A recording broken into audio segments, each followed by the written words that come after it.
Ladies and gentlemen, welcome to this week's Inspiring Leadership Podcast.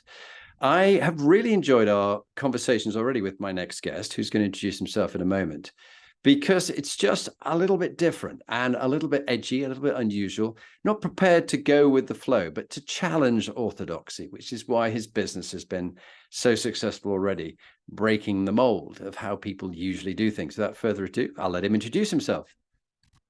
Thanks, Jonathan. I'm Tim Creswick. I'm the CEO and founder of Vorboss. We are a telecoms company, so we're a fibre company that specialises and has built a very large fibre optic network in London, solely to serve London's businesses.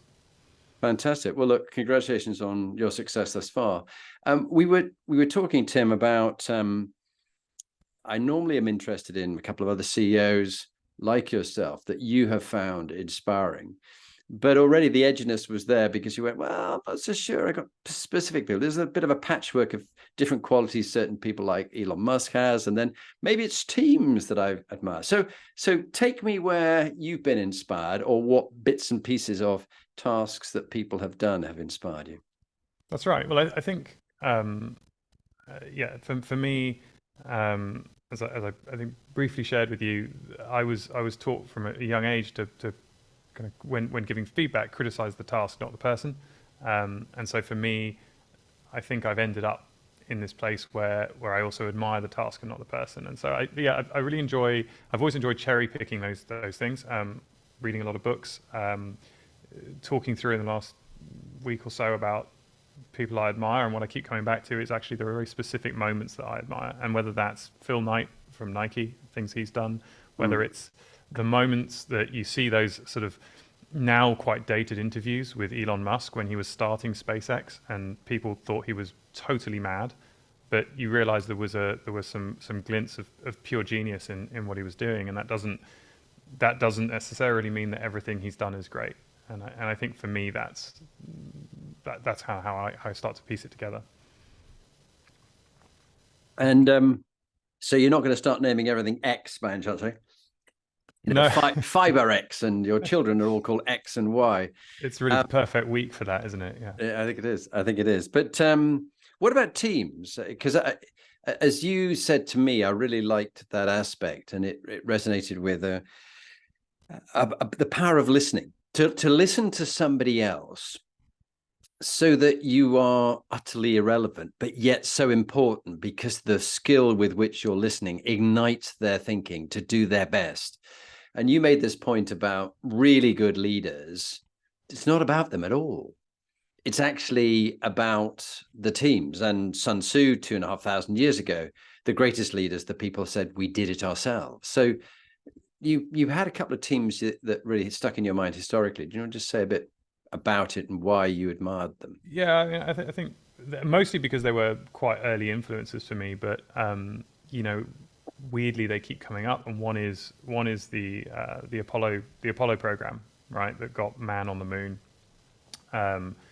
To me, that's such a rich tapestry of interesting lessons and case studies, and so many layers, either on the sort of huge scale of how can JFK launch this enormous and incredibly expensive program that involves hundreds of thousands of people, all the way down to the details of how very small parts of that worked, and things like how the Mission Control Center operated. And I think there's just so much value in what we can learn from that. And another one that sticks in my mind, again because I read the book at a young age, was the collection of essays on software engineering by Fred Brooks, A Mythical Man Month, and I'm sure the concept of the Mythical Man Month is sort of known to a lot of people. Anecdotally, the idea that 9 women can't produce a baby in 1 month, right? It's the same idea, and I think that one stuck with me because I read it when I was maybe 17. Mm-hmm. But that was the impetus for the book. Was they had an enormous software project in, I think, about the 70s that was hugely behind schedule, and they just kept throwing more and more resources at it. And from that, they started to learn a series of lessons, and then he wrote a wider selection of essays that are really quite seminal works on how software engineering works today, but applies to so many other types of projects. And actually what the team delivered was world leading, but they started from, almost certain failure. And I think that's just really interesting to me. But it's, as you said, for me, it's about what the team's achieved, and I sort of admire team high product, sort of high output teams, perhaps more than the leaders. And I've never been one necessarily to idolize leaders. It's interesting you talk about sort of the lessons learned, and I think the really best leaders and teams combo is where they have after action reviews every time something's gone well or not gone well.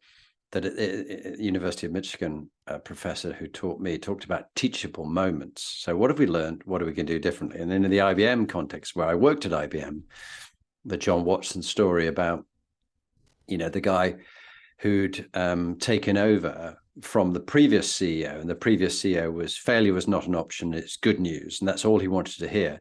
So they'd kept quiet about all the software problems that they had until John came in, and he came and downloaded his problem on him and said, so I suppose you're going to fire me. He said, well, how much does this cost? He said, well, about $265,000. He said, so I suppose, that's it for me, is it? I said, no. He said, why would I fire you? He said, I've just invested $265,000 in your development. Go away with your team, work it out. What have you learned? And what are you going to do differently? And the solutions to that crisis that they'd had for the last 6 to 12 months, they made 2.8 million more rather from the loss. And he went on and became the CEO in his turn after John Watson at IBM. But it's that willingness to let people learn and make mistakes. What have you learned? What are you going to do differently? Which I so like. And also, I was listening a guest I've got coming up, Colonel Stuart Tootle, who was the CEO of 3Para. Now, completely different scenario, but middle of Afghanistan, all sorts of things going horribly wrong. But after every operation, whether it went well or not, they would review it as a team. Whether you're a colonel or a private soldier, a Tom, you have a voice. What worked well? What should we do better? And I think that willingness to constantly learn and review even the successes, that there must be something from it. Is that something you in your culture do a lot in Vorboss? Yeah, absolutely. And I think, but perhaps we approach it a slightly different way. I think firstly, you have the foundational kind of requirement that for that to even work, what you have to have is the sense of safety, right? People have to feel, you talk about sort of the most junior, the junior ranks being able to speak up or being able to speak honestly. Well, that comes from essentially creating that feeling of safety. And that absolutely has to be authentic. And you could derive that a number of ways. Like one, it's by being very consistent in the way that you respond to negative feedback as a leader. And as an organization, how you handle it and how you approach honesty and openness, but also is top down, right? The leaders have to be authentic. They have to be honest. They have to seem relatable, and you have to lead by example, which means you also have to do the same, right? Like, so we're back to this wearing a mask thing of you have to be an authentic person. But then the other thing is creating these opportunities for feedback, and I think in the example you've given, that's probably appropriate in the sense that the main focus and certainly the kind of risk to life and limb exists predominantly during a mission, right? And then you debrief that mission, and there's already a kind of a structure around that, and so it naturally creates these opportunities where you would do that. The difficulty we would have in a business like ours is there aren't these really clear set points where you would say, okay, that's the moment to give feedback on something. So then what you have to try and do is induce these moments of this sort of culture of continuous feedback. And I think what you have to sort of think about is when people are busy, and particularly in a growth organization, they don't want to do that because they're so busy trying to solve problems. So that takes time. So you also have to build a culture of people understanding the benefit of having done it. And there's a few tools we use to achieve that. Well, before I'd love to hear the tools in a moment. You've triggered for me a sort of live situation for me where I do a lot of offsites with CEOs and their teams.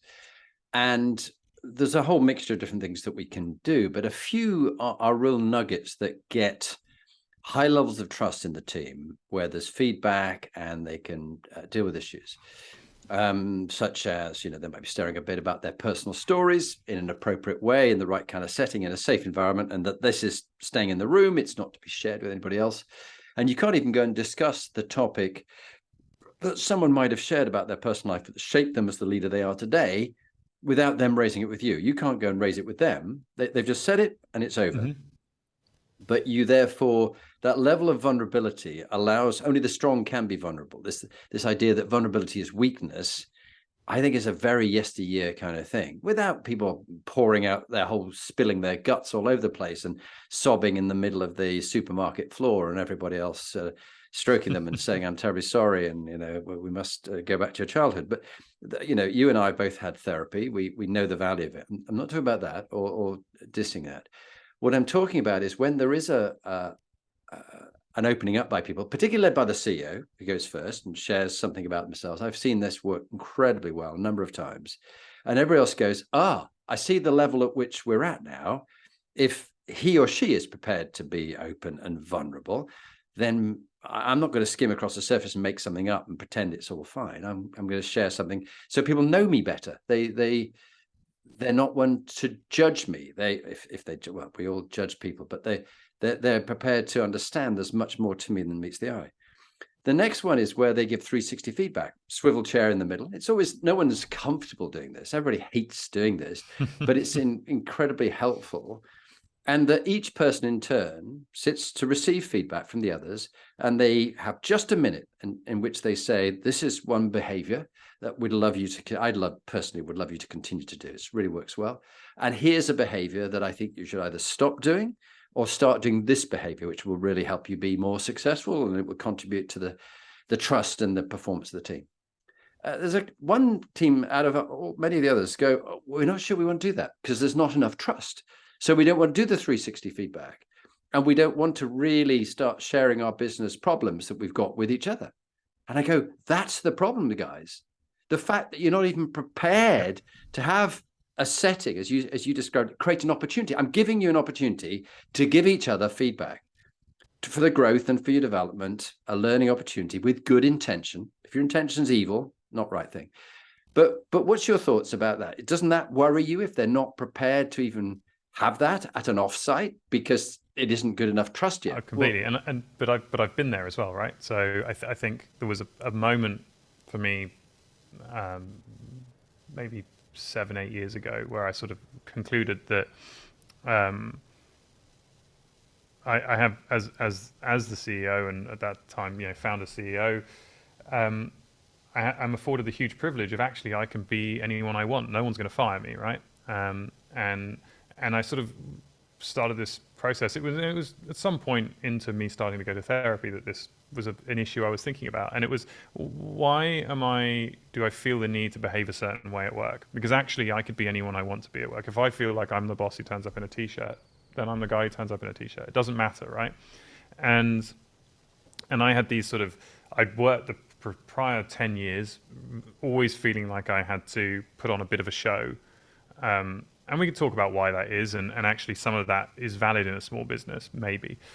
But I then kind of got to this idea that what I wanted to do was close the gap between who I am in my personal life and who I was at work. If only because one of the things I was learning in therapy was this process was exhausting. Being two people was exhausting. And if anyone in the business, or if anyone has the opportunity to just unify those two selves, it's surely the guy who's in charge, right? So that was my experiment, was let's do that. And then sort of to your point, the immediate roadblock I hit was sort of arriving at work the next day and thinking about this and going, I don't want to share, in order to do that, what I need to share, I don't want to share with 3 or 4 of you. And what it really did for me was it shone a light on the fact that there were a couple of people in the business who really shouldn't have been there.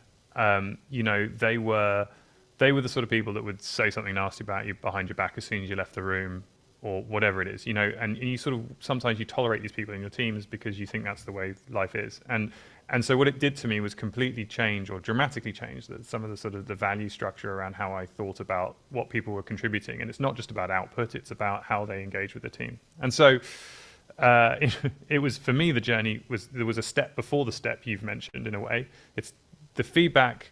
The feedback comes when you have the trust, but the trust comes when you have the right people. And so I very quickly realized that those people needed to find happiness elsewhere, and you know, and I exited them from the business, and that was step one. And then step two was, right, now I take off the mask, and now I can be open, because the people who are here, I feel like I want to trust them. They're not. It's because it's not about, I don't care. If anything I tell you, you can, you know, they can share to anyone they want to share to. That's absolutely fine. But it's the way in which they do it that's the problem.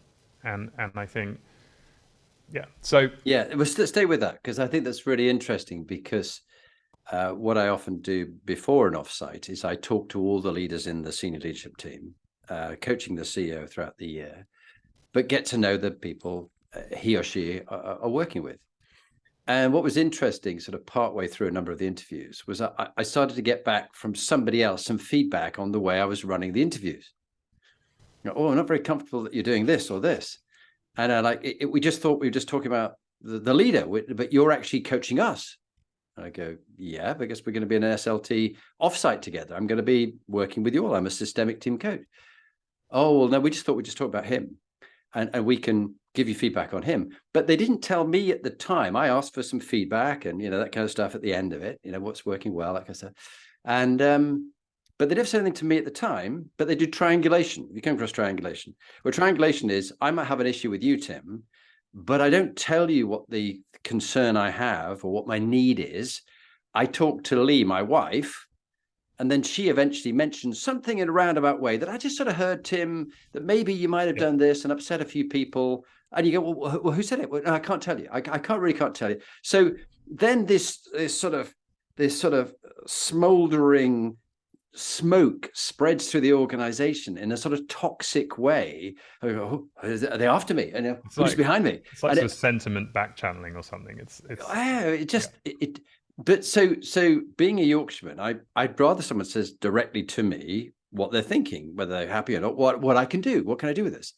But we've got to avoid the triangulation. And of course, you as CEO, the fish rots from the head. So if you allow triangulation and you whisper to someone else about a third person that you want to be nice and you don't want to upset anybody, so you don't say anything bad to them, like, you know, they come away from their mid-year review thinking they're doing a good job. But actually, you're about on the verge of firing them, but you haven't actually said it because you don't want to upset, because they've been a friend of yours and you hired them and that kind of.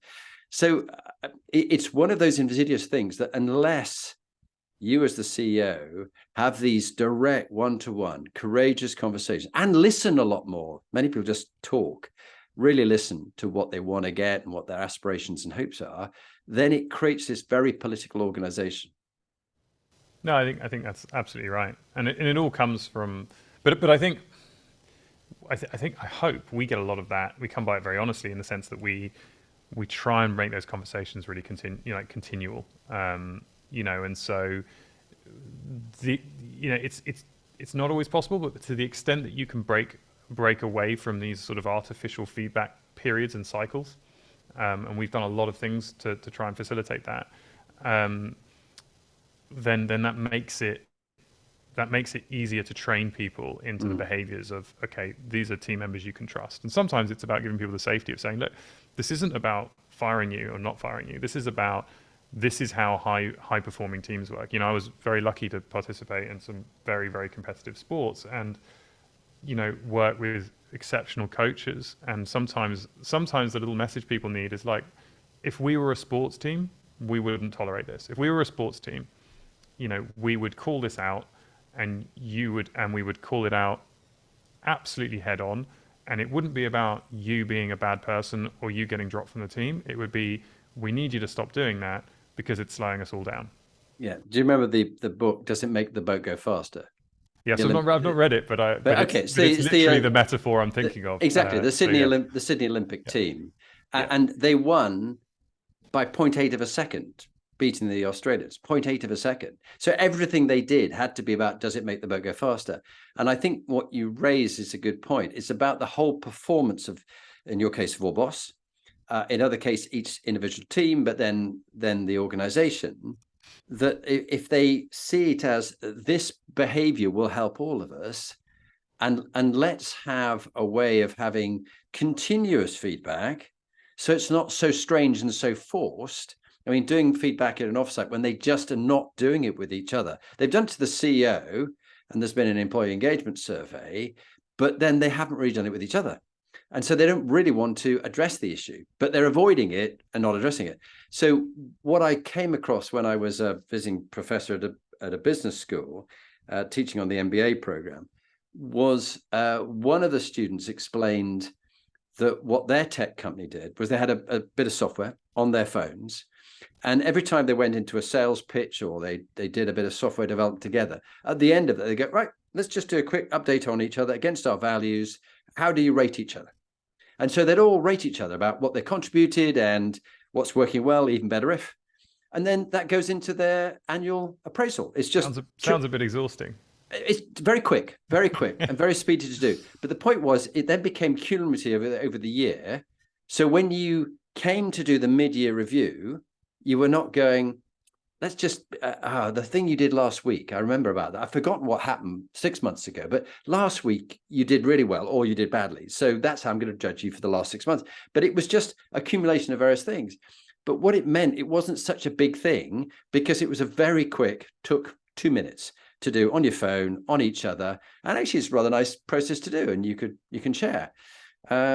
So it's just one of those things. But let's to be a touch contrarian on that one, I think. So where I've become a bit of a zealot, it's around how we spend time organizationally. We actually have the fun tool that Rod, our COO, knocked up off the back of me and him joking around the fact that we had the data and someone should do this. And then over the weekend, he just did it, which was we now have a tool that sends out the cost for every single meeting in the organization, because we have our own HR and payroll system that we built so that we can do cool things like this, and then we've integrated that anyway with the calendar system. So anytime a meeting booking happens, a message comes out in our internal, we use a different product, but think of it like Slack. It's just a secure version of it internally. And we just get a post telling us what the cost of the meeting is based on the salaries of the people attending and the meeting duration.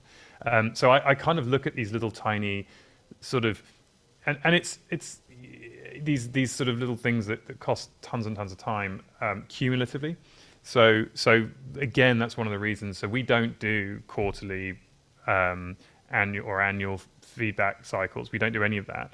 And actually, I sort of alluded to one of the tools earlier, but one of the tools we have is we make every manager bonus their team on a monthly basis. So everyone in our organization is bonused monthly.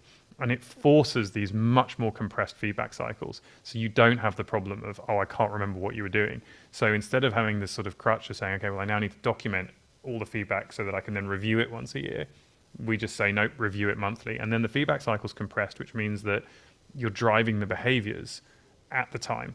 So for me, it's how do you do what you're saying, but how do you do it with the minimal time cost?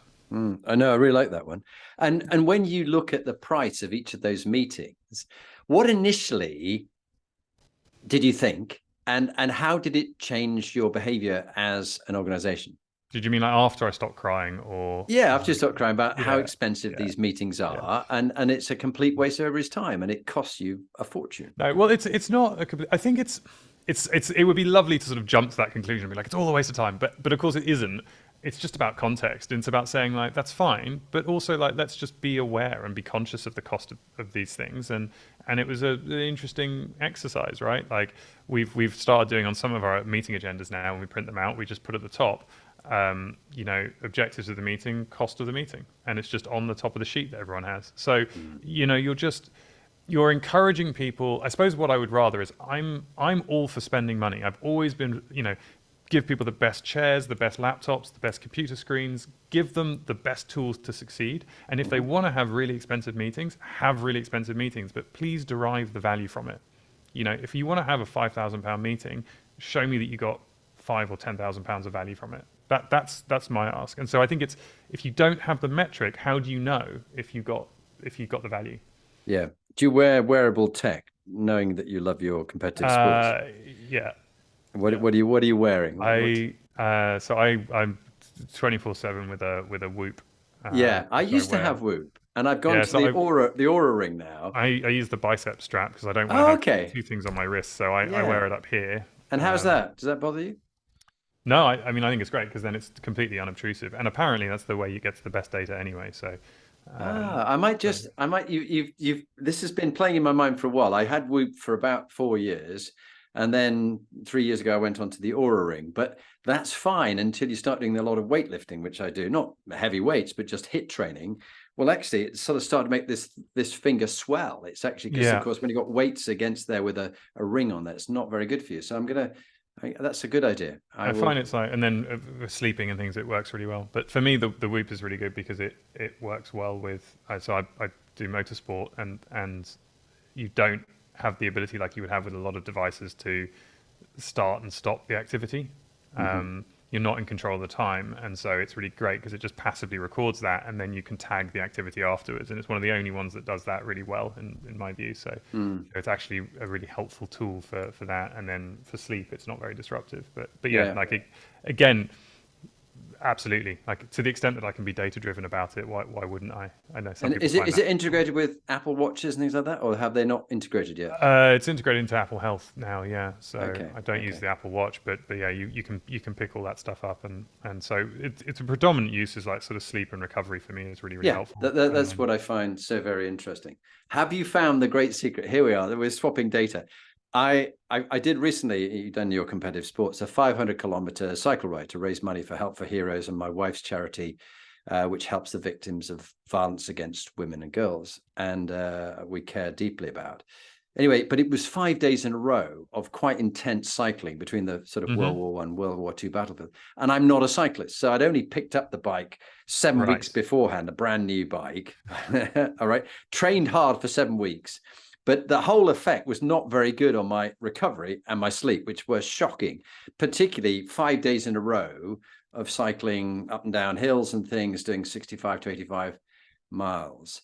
And so you learn what is good and what is not. But what's been your learning about getting the heart rate variance up? Because mine in my 60s now is quite low. And I'm thinking, what do I do to get up the HRV?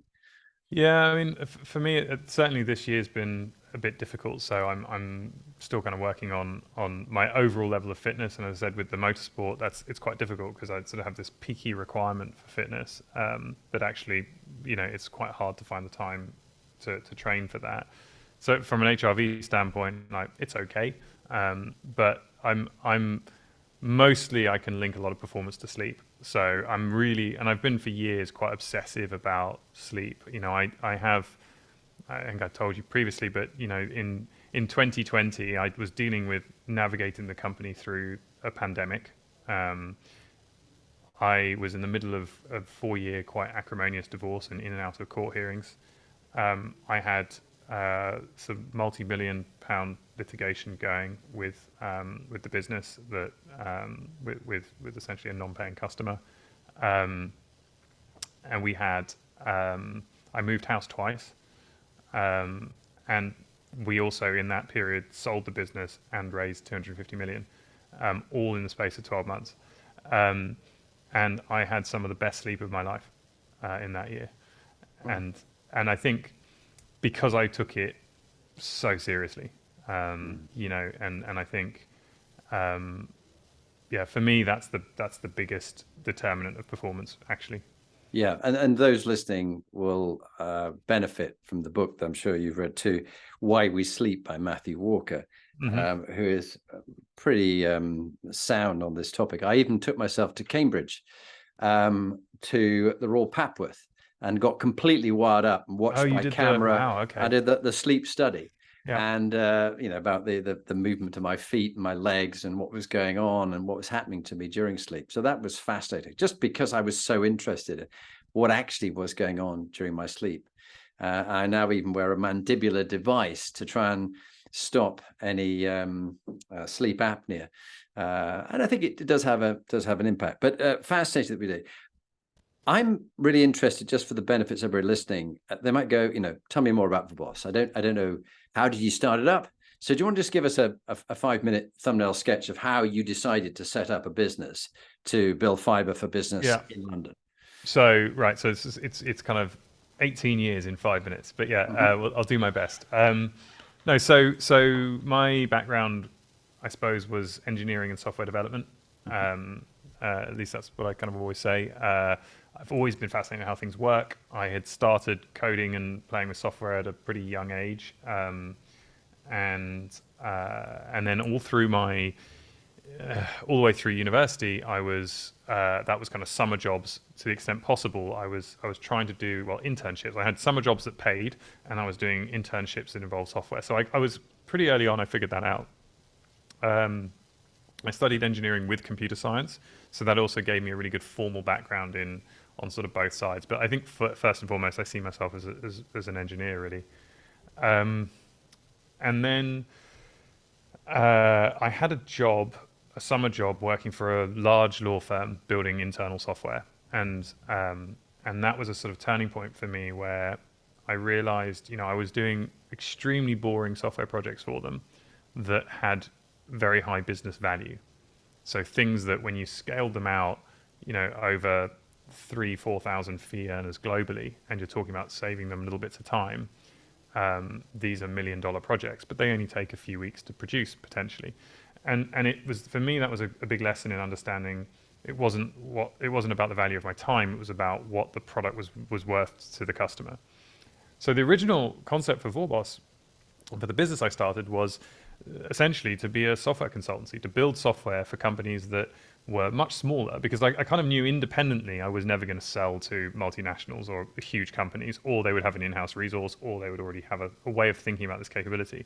But the idea was there were businesses that were sort of small businesses, small and medium businesses, who weren't thinking about it, didn't have an in-house capability, wouldn't have known where to start, and were an untapped market, and were relatively easy to sell to because you had a owner, operator, key decision maker kind of environment. So that was the original plan. I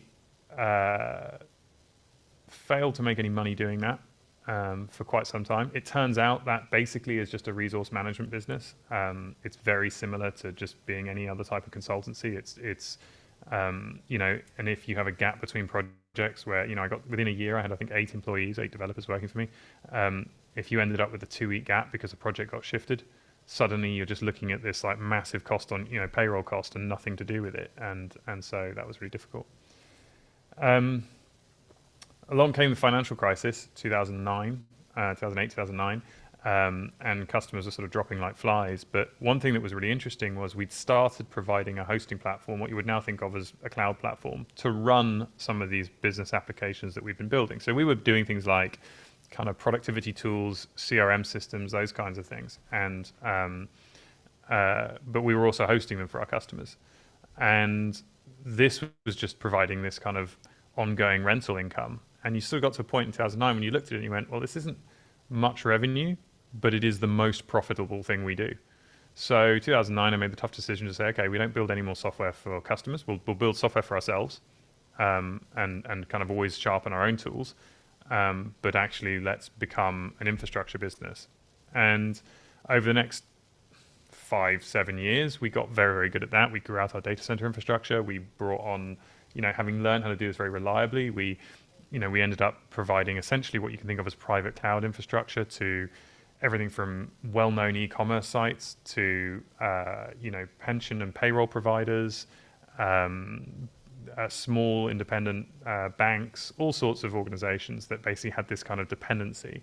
And we did very well in the startup and kind of tech sector, particularly because what a lot of people forget is Amazon AWS didn't enter the UK until, I think, 2017. So prior to that, if you were a young tech company and you want to use all the latest AWS tools, you either had to host it in Ireland or Germany, or you had to come to someone like us who would essentially do private cloud for you. So that was a really, really good business through 2017, but we always knew the writing was on the wall. Those guys were eventually coming. And so we diversified into connectivity. We looked at that as a trend. I always say there's a really great example. There's a fiber company in the US Midwest that was born out of a video rental store. It's brilliant. So they were a video rental store, and they went, the internet's going to destroy our business. What's the best way to hedge? They decided build a fiber network in their town. If Netflix was going to kill them, they wanted to be the conduit to Netflix. And it's a family-owned fiber company, used to be a video rental store. And our story is actually really similar. We looked at it and went, Amazon, Microsoft, and Google are going to kill our cloud business. That's 100% guaranteed. And while the giants are trading blows, all their customers are going to have an increased dependency on connectivity, and that's one thing that they can't commoditize. We know they're never going to enter that market, so we started getting really good at connectivity. And that culminated in us starting to then, we started figuring out, how do you do the leading edge of that? How do you provide really high bandwidth to the most demanding customers? Because that was being poorly catered for. But using other people's fiber, so using existing fiber, but just kind of working with it in a different way. And actually doing a lot more of the kind of client management that was lacking.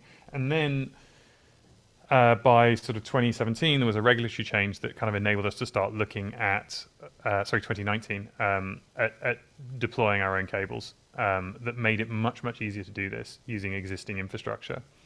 And so we were one of the first to sort of jump on that and figure out, how do you really make that work? We learned a lot very quickly. And then through 2020, as I've previously mentioned, we then raised just over £250 million to really scale that opportunity and sort of take the fight to largely what is Openreach, the former monopoly. And so we went then from 25 people, I think, in 2019 to close to 400 now in 2023. Well, I mean, congratulations. It's a hell of a story. And I particularly love that one about the video rental, then became amazing, isn't it? Network. It's a great story. And I'm just thinking, here I am in, Lincolnshire, near Grantham. And really the only person I can rely on is BT Openreach to give me about 64 megabyte of connectivity and downwards. But it's often it's very unreliable, and suddenly it drops out. I haven't got any choice, really. This is all I can do. Are you guys ever going to come out to here? And I'll sign up. When are you going to come? Yeah, exactly. Well, so we get the question a lot, and the first thing you have to understand about the enterprise connectivity market, it maps pretty closely to kind of enterprise activity in the UK. But about just under 70% of the entire enterprise fiber market, so that's businesses buying fiber, is in central London. It's certainly within the M25. So for us, that's clearly where you have to start. That you have to focus there, and then there are diminishing returns as you head out of town. But absolutely, we will get there. It's just whether we'll get to your town. We're not a residential provider is always the challenge. But yeah, for us, focus on London, solve that problem, deliver a ton of economic value back to the country. Because I think when you look at it, what you see is businesses have been massively held back, and just today, the FT's run a piece about how much we're now falling down the rankings. I think we're certainly in the bottom 10% of 5G deployments in Europe, and then there's these assessments of how much that's costing us economically due to poor connectivity. And so I think and then you just imagine we're in a similar situation when it comes to high bandwidth fixed connectivity. Businesses now rely on fiber in exactly the same way they rely on electricity. They simply cannot operate if there's no internet connection. And the incumbent really doesn't, or maybe the best way to say it is, the networks they're depending on were built 20 years ago. They weren't designed for that kind of mission criticality, and they don't have the capacity. Yeah. And you must be sort of target number one for Openreach BT. They go, really get at Vorboss because they're undermining us. And or do they ever collaborate? That's a really tricky one, right? So Openreach, obviously a heavily regulated entity. We would argue not regulated enough. We do argue not regulated enough. But I think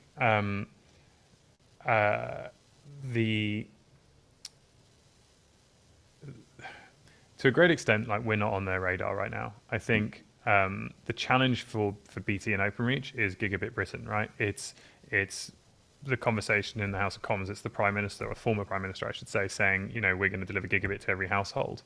And then Openreach looking at death by 1,000 cuts of or BT really looking at death by a thousand cuts of 100 fibre to the home companies that have all started up all over the country, building in small towns and villages, trying to corner each little market. So they're fighting a war on many, many fronts.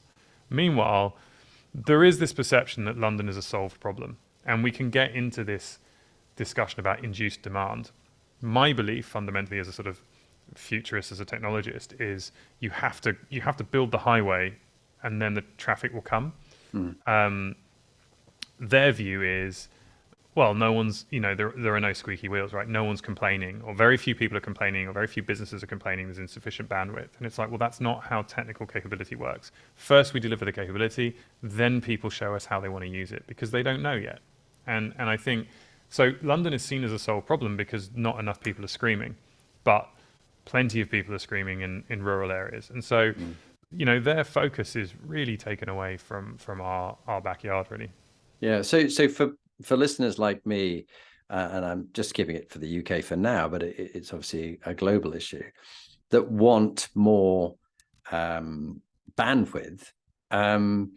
If BT Openreach can't do it, there doesn't seem to be any other choice at the moment, does there? Well, it just depends. So again, depending on what town or village you're in, there may well be a new local one. A new fibre to the home company that's started up that is building there, and actually on a national level, you've got a handful of operators that are building in dozens and dozens of towns, and you will be on a list somewhere. Plenty of us have done the exercise, right? We did it of pulling all the data sources together and doing a load of analysis, and you can pretty much, what you end up doing is writing out a list of all the towns in the UK and the order in which one would logically build them, based on the return on investment you would get for each one. We have very good data on if you're thinking residential, how many homes there are, what's the average income, how far apart are the homes, what's the quality of the existing infrastructure, who's currently selling there, and it's very easy to build the business case and say, okay, we think it's this. Yeah. So your town will definitely be in someone's model, and all it tells me is it's probably not the most lucrative one to build, if someone's not already doing it, but they will get there eventually. Yeah. Well, perhaps we ought to get together and club together and see what people can do. Tim, that's really interesting, and sorry to go down a particular avenue because of an interest, but I know people listening would be fascinated to know, particularly because they're all businessmen and leaders, what is it that you do different in your culture with the way you look after your people? Because just tell us how many people you now have working for you, and how you look after them. So we're just about 380 as of today, I believe. And look, it's really complicated. There's one of the things I'm most proud of here is that if you want to copy us, if our competition want to come at us, like there's no silver bullet. There's 1,000 things they have to do to replicate what we do. We've taken marginal gains and gone mad, and I think, and I love that because it also translates to this like fantastic attention to detail, right? But first and foremost, there are two commitments we make to all of our staff, and it's something that we say to all of them, and I say to all of them when people start here is I sit with every intake we do, and it's something I deliver very personally, and I like to look everyone in the eye and say it, which is Firstly, we make the commitment that we want to make this the best place you ever work. And I'll come back to that in a sec. The other thing we say is that it's our commitment to not lose track of the individual. And we come by both these things honestly. In terms of making it the best place you ever work, the tense is really important. It's not the best place you've ever worked. It is the best place you ever work. And so we're looking to the future as well. And what we're saying with that is you may not know now, but what the idea that I like, the thought experiment that excites me, is that right now we have almost 400 people working for us. The majority of them are under the age of 30. They will probably work another 30 to 40 years, right? So in 30 to 40, well, maybe say 50 years time, there's a minimum of like 400 people who will be sitting around in an armchair, thinking back over their working life, and they get to pick out the best job that they had. In the same way that when I used to speak to my grandfather, he would he would always recall a job somewhere in the middle of his career that was the one he was the most passionate about. You don't know it necessarily at the time, and that's okay. But ultimately, there has to be a winner. I guess that's when I say the bit I get excited about is one of them has to stand out. One of them has to have been the best. And I just want that to be us. That's just, to me, that's just super cool. Because like the fiber network stuff, like cool. It's hard to get excited about fiber. And I don't expect people to. And as I've said many times, if we don't build it, eventually someone else would anyway. But what is easy to get excited about is the impact on hundreds of people's lives. And then when they go on, the management things they learn here and the behaviors they learn here and the way to give feedback and the safety and the openness, those are all things that they'll take into the restaurant they open, the team that they run in another business, or the company they start, or whatever it might be. Maybe the way that they raise their children. I don't know. And I'm not saying that we will define it for them, but in that sort of butterfly effect way, it's unavoidable that we will in some way influence their future behavior. So let's at least make sure it's a positive influence. Even if it's small, let's make it positive. And for me, that's a huge, huge motivator. And I really love that. And so now I'm going to get granular. And as you say, there's 1,000 different things, no silver bullet. But if you were to give me a few examples of things that your employees say, make this the best place to work that they've ever worked, give me 2 or 3 examples of that. Sure. So firstly, like as I said, it's we have this commitment to not lose track of the individual, and that manifests in all sorts of places. So the constant challenge to our people and culture team, and our sort of what would traditionally map to an HR team, right, is to make policies as simple and as broad as possible. Not to a little bit like where certain governments have said we need to have a target of a number of redundant laws we want to strike off the books, right? Is saying actually doing your job well is making the policies more fundamental, closer to being like 10 commandments and less like being 10,000 little individual rules and exceptions to rules. And what that does is it affords you a ton of freedom as well, because then what it means is when the individual presents, because I tell you, I'm sure you've heard this before, but if there's one thing humans are really good at, it's providing you with a circumstance you failed to predict, right? And I think, the best tools to have then are the most flexible ones. And not to say, oh, we need to go and think about this and derive a new rule or a new standard or a new approach. So just as one example, we operate within some interesting confines around what the government requires us to do on parenting leave, or what you might call maternity leave. So we sort of work around that. And we go, okay, well, we have to have some policy, but then what we do, and we sort of write underneath it very clearly, is like, this is a starting point. And at the point that you expect to engage with this policy, come speak to us.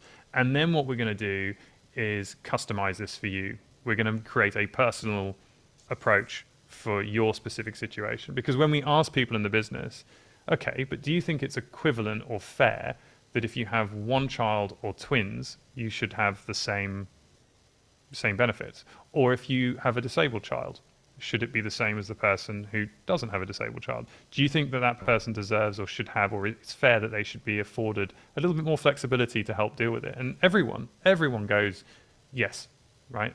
They should. And you go, cool. The policy says and the government says no. So, immediately there you can see some benefits in sort of just thinking about it a little bit differently. But other concrete things, I'm really proud that the team sort of poked me with a stick and I stood up and announced period days a couple of years ago to the company. We have the highest proportion of women operating in the field of anyone in our sector. Certainly more than 1 in 3 it's around workers. And these are people, these are our teams that are actually out in high vis in the streets, installing cables, doing, really tough work. And it's just not accounted for. The tools that they use were designed for men. The safety equipment was designed for men. We've had to do a lot of work to get PPE. But also you just get the problem that for many women, there are 1 or 2 days a month where this is not a comfortable working environment. And so working around that, but the thing that always concerned me, and there's great books like Invisible Women that sort of highlight some of these issues, is that if they end up taking a sick day, this can prejudice their employment. Then when you get to this point of sort of looking at their promotion, you go, well, Sarah does have a lot of sick days.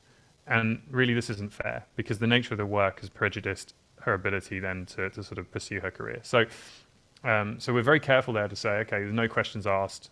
Like, that's a facility. You can take a period day. Or you can have a conversation with the manager and we'll try and find some work in the office or a more comfortable environment. There's a sliding scale, right? So there are things like that we do. We've done a lot around, a lot of it tends to be sort of these HR things really, but things like scheduling a lot of work during Ramadan so that our Muslim workers can start an early shift so that we're not asking them to work the hardest part of the day when they're fasting. To my knowledge, no other telecoms company has ever done this in the UK. So we really work hard to sort of fit around people.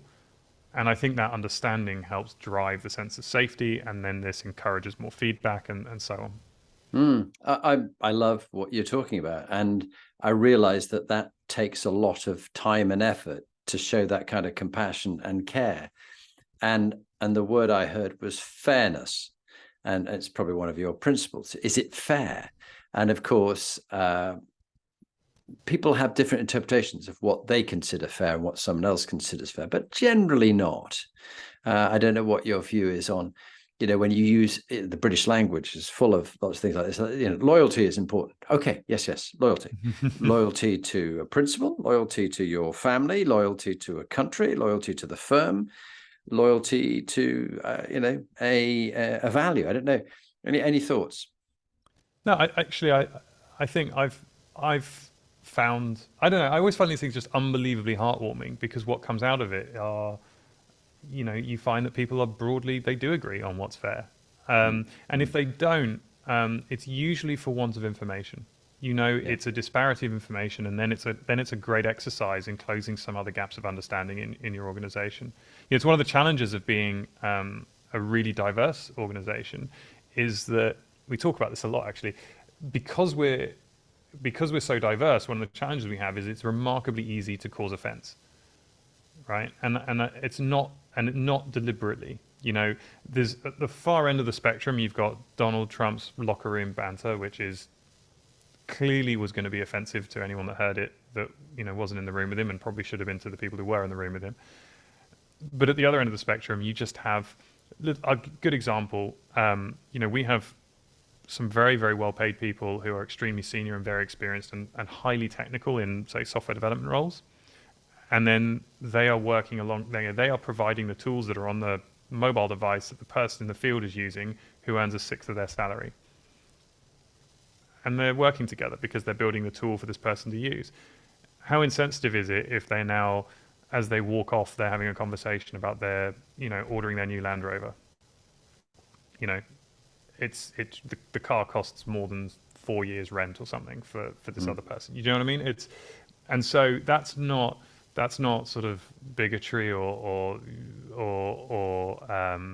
racism or sexism, but it's just an insensitivity to understanding your own personal wealth and how that might be difficult for someone else. And so this is the sort of thing I mean. There's a lot of these sorts of things where it's so easy to trip up in a diverse organization. And in many ways, that's great because what it does is it just expands understanding. It means people end up being really well practiced at apologizing for stuff and being really sensitive and like trying to be much more aware of the people around them and how to behave appropriately. Yeah, and I agree. And you read widely. The Thinking Environment by Nancy Klein, her latest book is The Promise That Changes Everything. I Won't Interrupt You.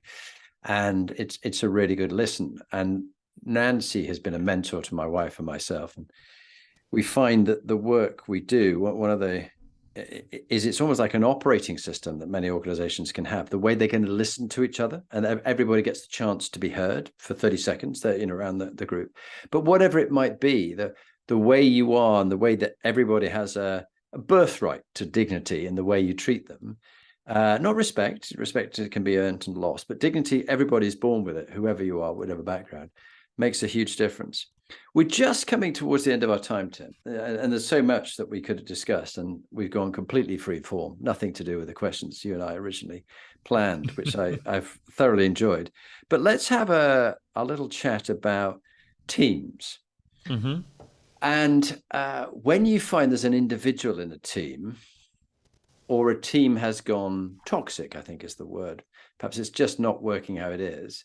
You've already used a favorite term of mine, that we help people find their happiness elsewhere because they're clearly not happy. And it is interesting that I think back to the original point we were discussing about where there's a lack of trust, and in your early days, how you felt you couldn't really open and be fully transparent and vulnerable because you didn't feel like you trusted those people because they might gossip or talk about you behind your back and scoring points at the water cooler.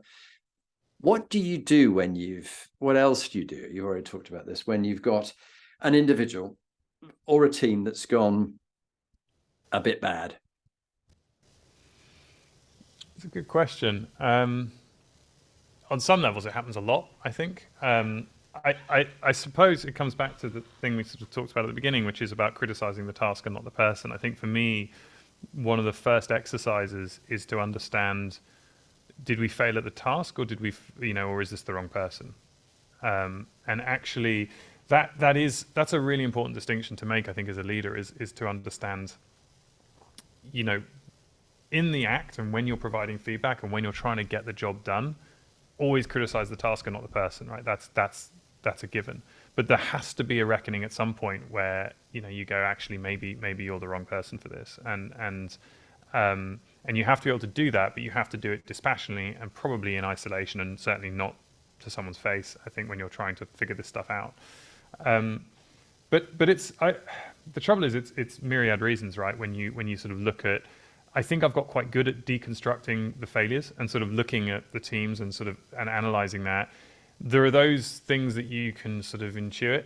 I think experience starts to teach you to spot these things early, and so maybe you're attuned to it, and then it makes it easier to sort of then find the evidence. But I don't think I have a particularly direct playbook on it.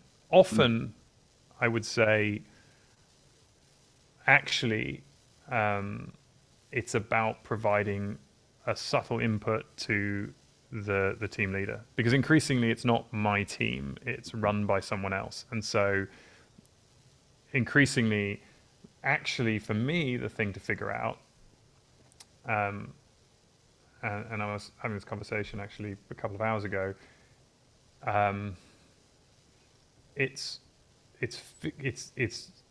pausing for long enough to figure out what is the one tiny little input, the nudge I provide, that fixes this. And it's usually a comment to the team owner. No, I think it's a good way. And it comes back to, once again, long before that, the power of listening, and to listen to ignite people's thinking and picking up the unsaid in many conversations. What's missing here? And somatically, what you're picking up yourself. Some things, the Germans call it Fingerspitzgefühl, fingertip feel. Something's not quite right. And you are unusual, I will say, in many ways, in a lovely positive way, I'll quickly say, Tim, in that, I work with a lot of software engineers and tech companies around the world. My favorite one in Seattle is Remitly Global. Their CEO, Matt Oppenheimer, have a listen to his podcast. Just an inspiration to the people he leads. And 11 years to create a unicorn and then a NASDAQ listed company. But they really care about the customers and they care about the people. But that feel of knowing when something's not quite right, to then ask the one question, what's the one thing? Or if we did nothing else, what's the one thing we must do? Which I think is very useful. You read a lot. My penultimate question is about books. Okay. And Tim, if you were to recommend a book that you think the audience in these 125 countries, well over 100,000 people listening to this, they'd find it useful about their own leadership with some tips and techniques. Do you have a book you'd recommend, which might be a little unusual? So, I mean, no pressure there, right? But no, I think I'm sure it's come up on your podcast before, but one that I seem to keep coming back to is turn the ship around. Mm-hmm.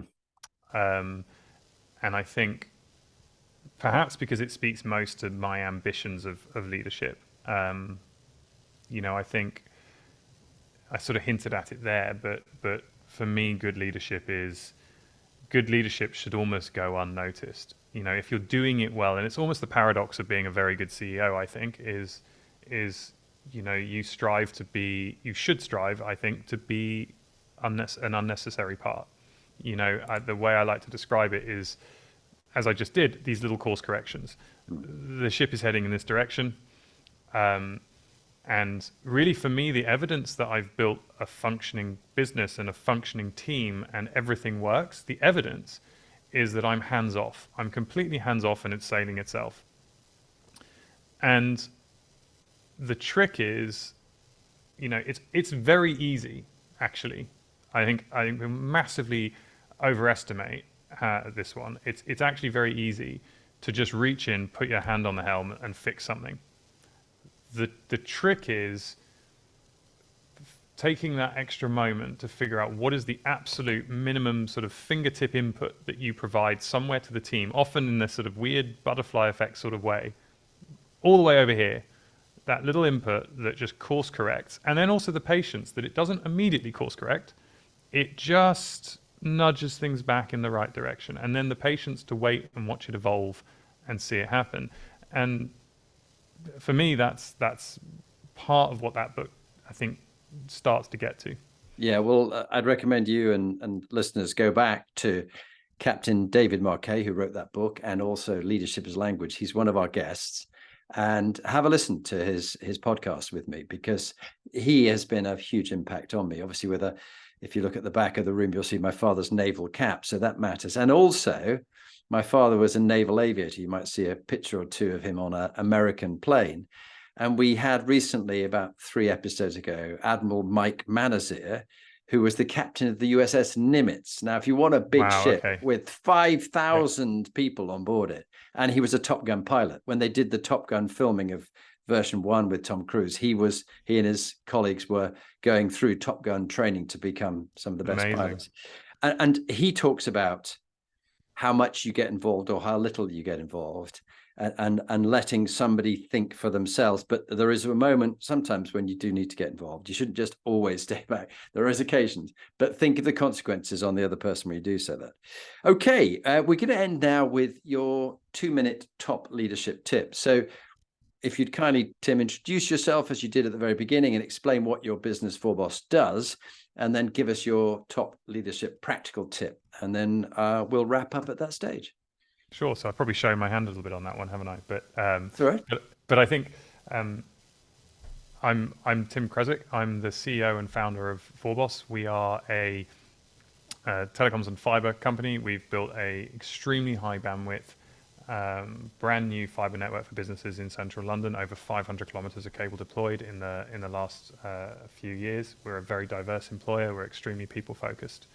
My 2-minute leadership tip is really about creating the environments and the safety for people to really learn their own growth and their own leadership. And for me, what that's about is figuring out how to provide minimal inputs to teams, how to understand how to provide tiny course corrections to teams, to produce the outputs that I want, and to really have the patience to then watch those things evolve. It's extremely easy to reach in and want to take control of the situation. It's extremely easy to want to just be very prescriptive and tell people how to solve the problems that they're trying to solve. And I think one of the best marks of good leadership is that it almost goes unnoticed. For me, the leader I aspire to be is the one where no one quite understands what I'm actually doing, and in fact, what they admire is the company you've built, and not the leadership that got you there.